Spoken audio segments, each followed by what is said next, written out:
of racism among African Americans. You marched with us with Dr. King. You stood with us with all the fights we have.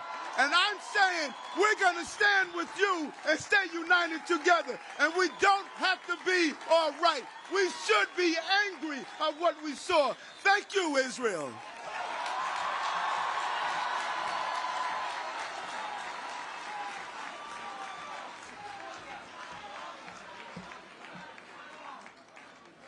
And I want to thank my brother, the mayor.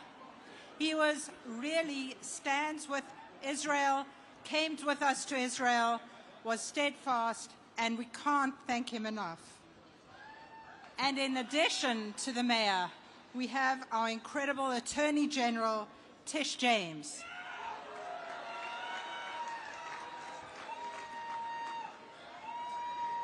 Tish James has traveled to Israel. She has a long, deep relationship with the New York Jewish community, and we are deeply appreciative of her strength and her vigilance, and she will stand with us. We thank you so much. Please welcome our Attorney General, Tish James.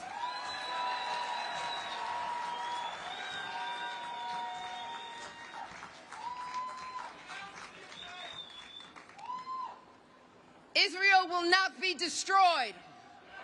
Israel will never perish. Israel will forever survive. I stand with Israel.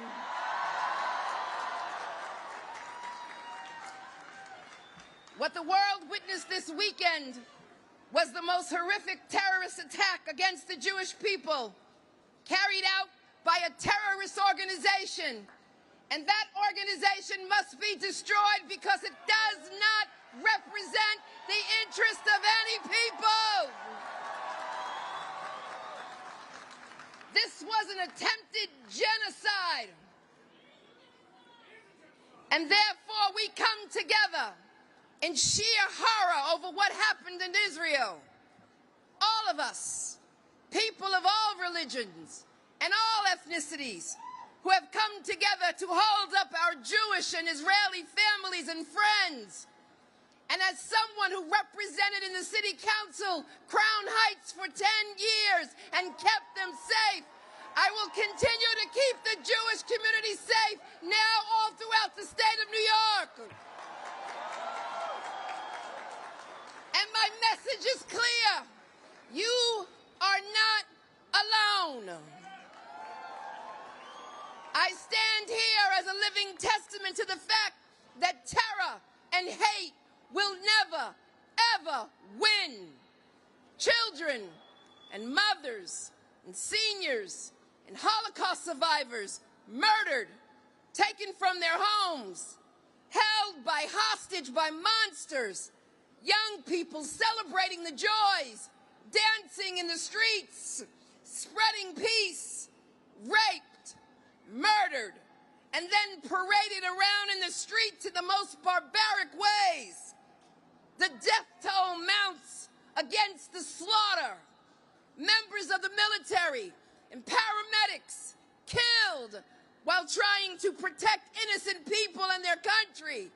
Precious babies, the most innocent of God's creation, murdered and desecrated in ways that we cannot comprehend, all in the name of a sick, sick group of people, families that will never be made whole again because of these acts of unspeakable terror, a nation in mourning, living under the greatest fear, yet is still called upon to respond to protect their own, a nation that still rises because they know the horrors of the real and immediate threat they face each and every damn day.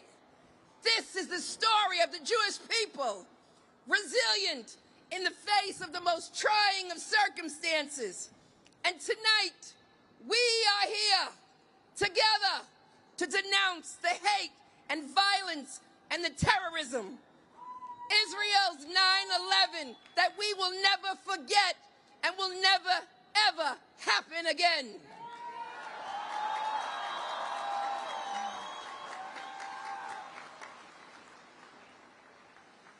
And so we remember, and that's why we are here, to put our arms around one another, to absorb each other's pain, to turn to faith, and to pray, because in times of indescribable pain, we pray, prayer that knows no religion or race, ethnicity, or bounds. We pray for those who were murdered. And then after we pray, we demand that the hostages be returned now.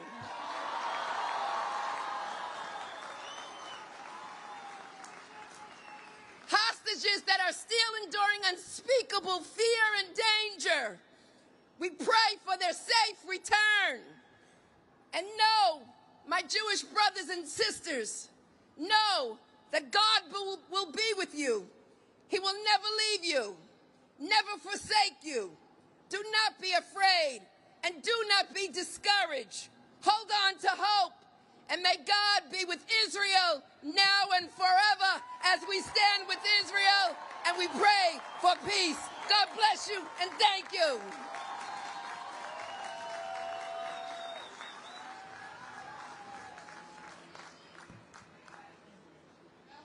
And now, please welcome the Acting Consul General of Israel in New York, Tzach Sa'ar.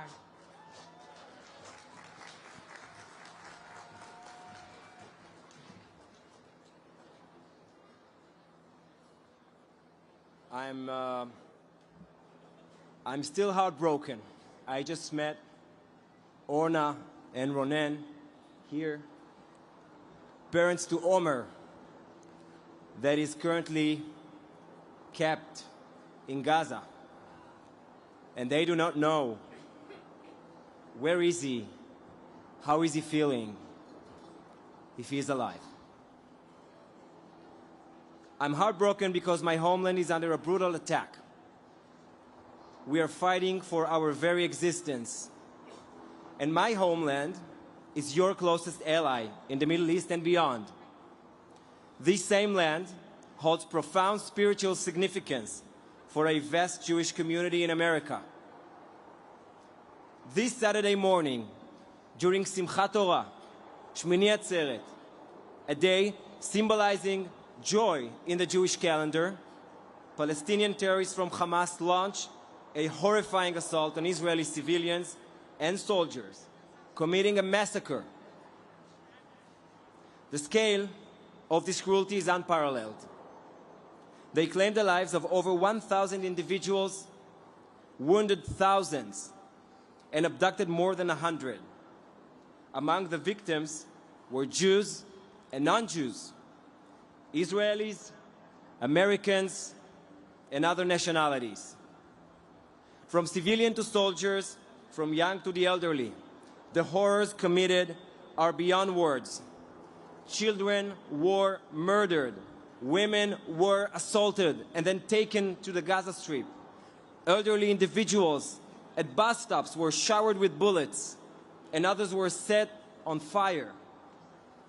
These acts have robbed the victims of their dignity and humanity. It is the deadliest day for the Jewish people since the Holocaust. It is a modern pogrom, with Hamas showing a wickedness even beyond that of ISIS. These atrocious actions were not just against Israel, but also acts against America, against the world, against all humanity. Hamas, displaying a barbarity surpassing even ISIS, will face the consequences. Make no mistake, our response is driven not by revenge, but by a deep-seated commitment to ensure that such terror never occurs again.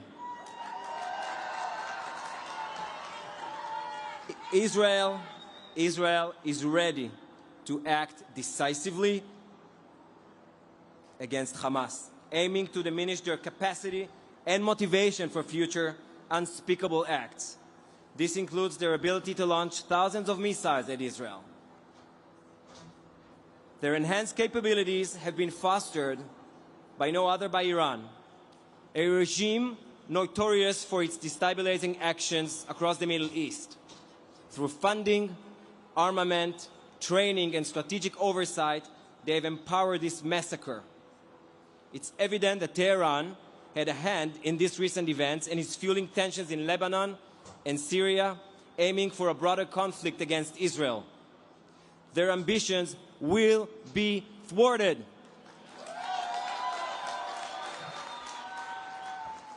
In America, the outpouring support for Israel is heartening. I'm deeply thankful to President Biden, governors, district attorneys, borough presidents, federal legislators, mayors, and other bipartisan elected officials.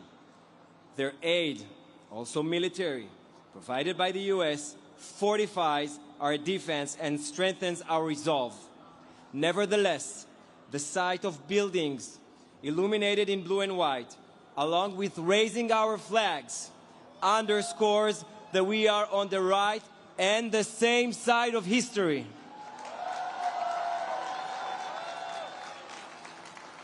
While some vocal demonstrations favor terror, mass shooting, and dehumanization of innocent people, they are overshadowed by the overwhelming support for Israel. Alarmingly, there's a rising tide of anti-Semitism and assaults on Jews, intensified by the conflict. We must remain vigilant and combat this threat resolutely. As we stand against a ruthless adversary, one that uses its own children as shields, it's crucial that we stand up and speak out against these acts of terror. With unwavering determination, we shall triumph. We do not just have the right to defend ourselves, we are obliged to do so. And we thank America for standing with us. Am Israel Chai.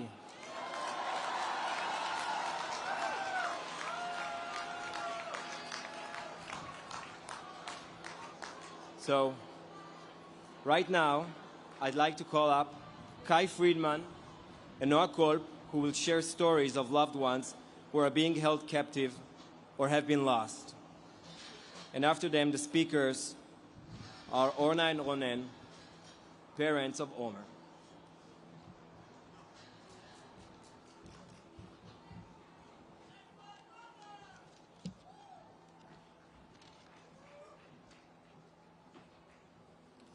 I decided to leave to Israel in the summer of 2014 during Operation Protective Edge in order to enlist in the Israeli Defense Forces.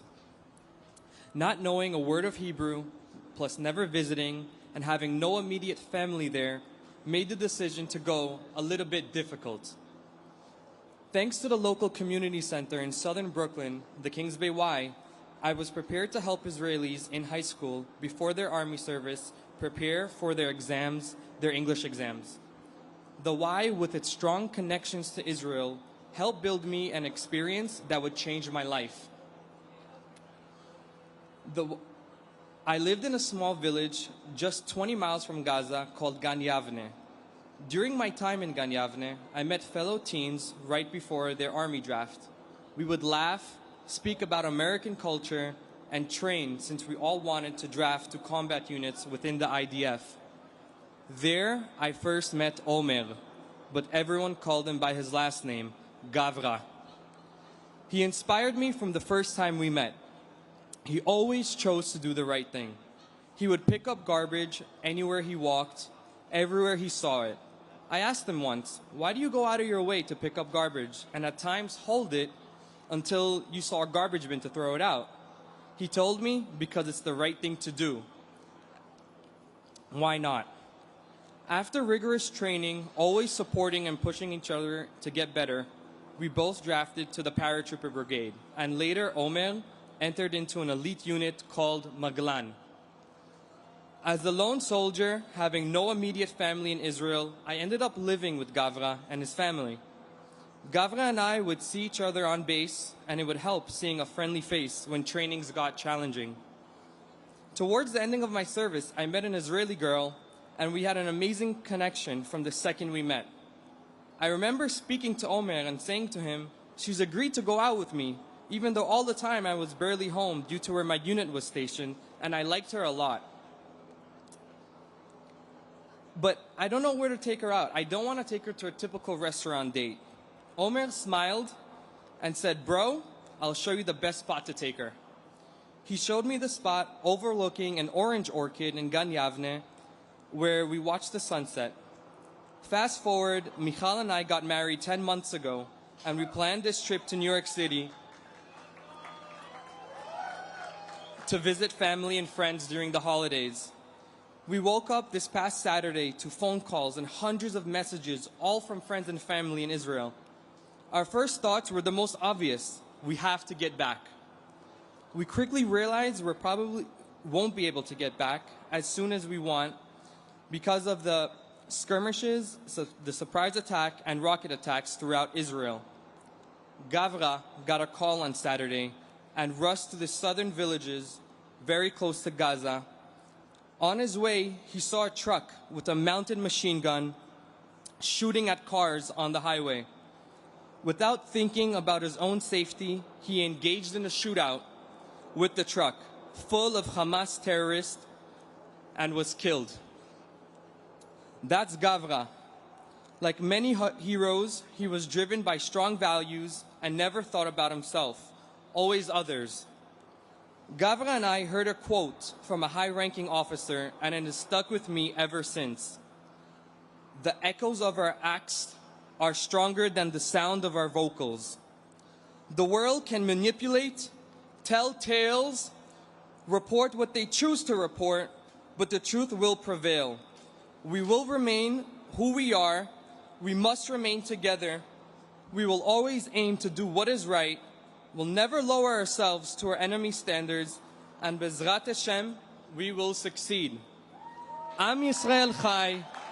May God bless our soldiers and look over after all who's been affected.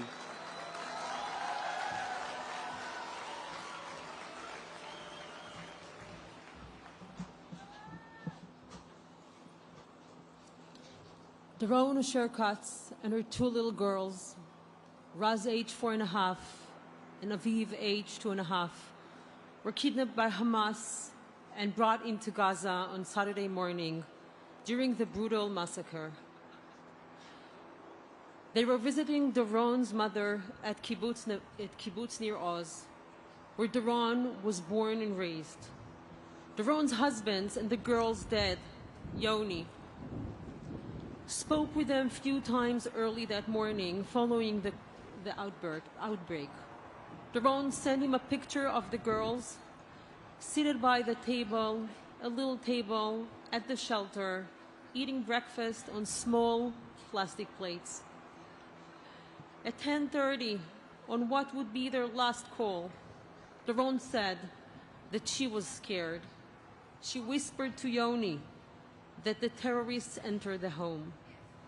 Yoni begged Daron to stop speaking, and that is when he heard gunshots. That was the last time he heard from his family. It was not until a few hours later that he finally saw his wife and little girls again. But this time, it was on a video published by Hamas, where the three could be seen taken in a vehicle surrounded by terrorists. Daron is a loving and devoted mother.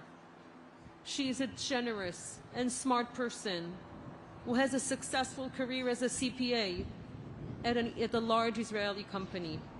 It is beyond painful to imagine Raz and Aviv, two smart, beautiful girls, full of life and happiness, being held captive in Gaza, being in this horror, in this hell.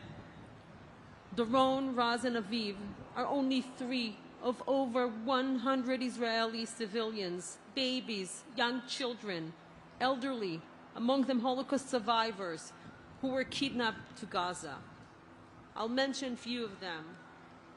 Ariel Bibas, a 6-month 4-year-old baby. His brother Kfir, a 4-year-old. 8 years old Ella Eliakim. Erez Calderon, an 11-year-old. Noya Dan, 13 years old. A 14-year-old Daphna Eliakim. 14-year-old Daphna Eliakim. Yafa Adar, an 85-year-old. And Carmela Dan, 80 years old. Yoni Asher spoke this morning with 63 UN ambassadors and demanded his family's immediate return to Israel. We should join Yoni, demanding all nations to make clear that Hamas carries full responsibility and accountability for the well-being of the hostages and demand their immediate return home. Yoni is listening and watching us right now from Israel on my phone. Yoni, you are not alone. Look at all these people supporting you and the entire people of Israel, praying and hoping for good news. Seeing this tremendous support might not be enough to return Doron, Raz, and Aviv home at this moment.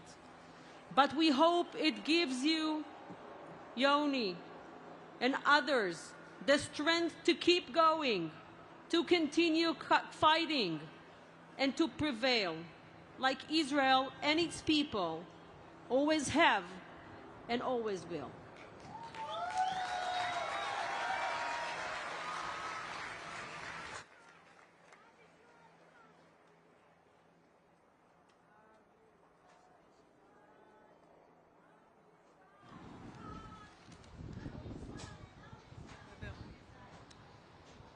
Make it short. We are Ronen and Orna Neutra. We live on Long Island, New York, and we are proud dual citizens of the United States and Israel. Our beloved son, Omer Neutra, was born and raised on Long Island. He grew up loving both of his homeland America and the land of Israel with a lot of passion. He's a fun-loving person and a huge sports fan, especially loving the Knicks. He was the captain of his school basketball, volleyball, and soccer teams, and was the New York regional president of his youth group. A born leader, a great son, friend, and a passionate giving person. After graduating high school, Omer was accepted to Binghamton University, but decided first to take a gap year in Israel and connect with his family roots. This experience impacted his decision to stay in Israel and do what he believed in, serving and protecting the people of Israel. We last spoke with him on Friday night. In our last conversation, he was looking forward to a quiet, peaceful weekend after a stressful month protecting the border. Omer is now believed to be held by Hamas. Omer, we know you are alive. We know you are whole. Be strong. We love you very much. And we know we will be together again soon. To the Hamas leaders,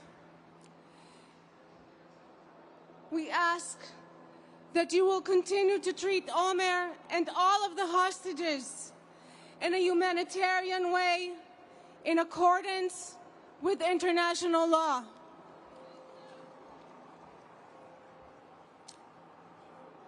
We are very grateful for all the efforts the Israeli government Secretary Blinken, and the Biden administration. What a speech today. What a speech.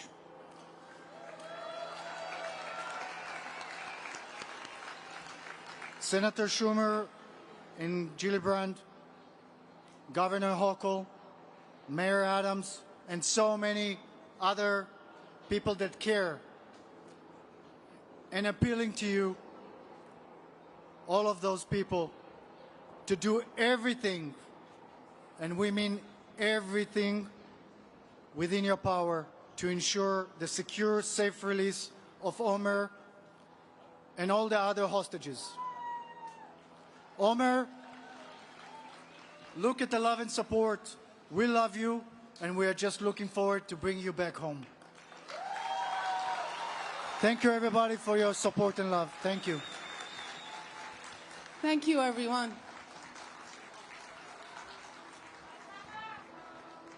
And now, please welcome to the stage cantors Chaim David Burson and Zevi Muller and their choir.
לנשמות אחינו בני ישראל הקדושים והטהורים,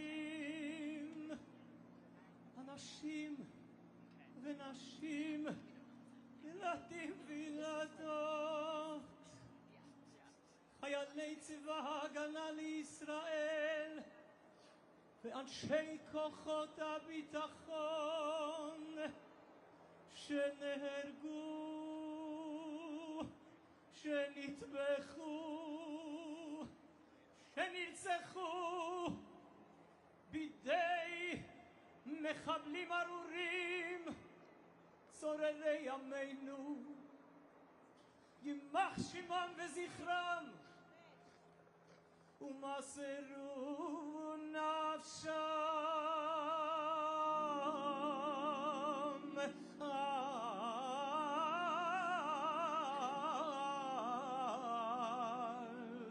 על קידוש השם, על קידוש השם.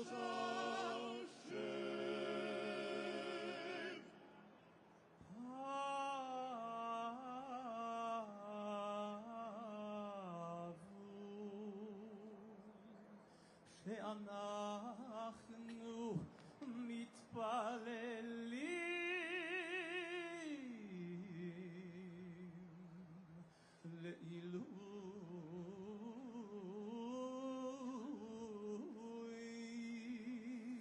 לעילוי נשמותיהם.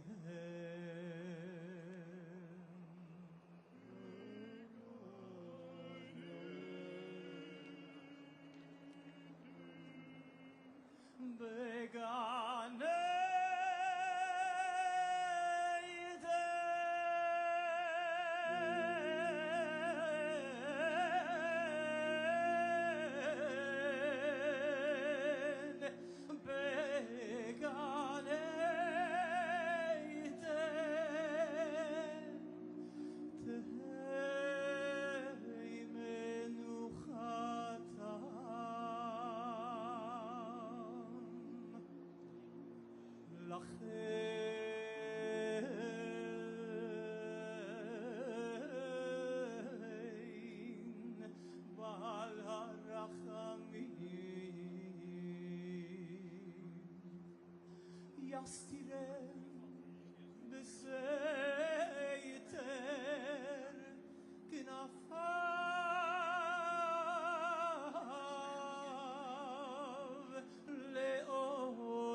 ויצרו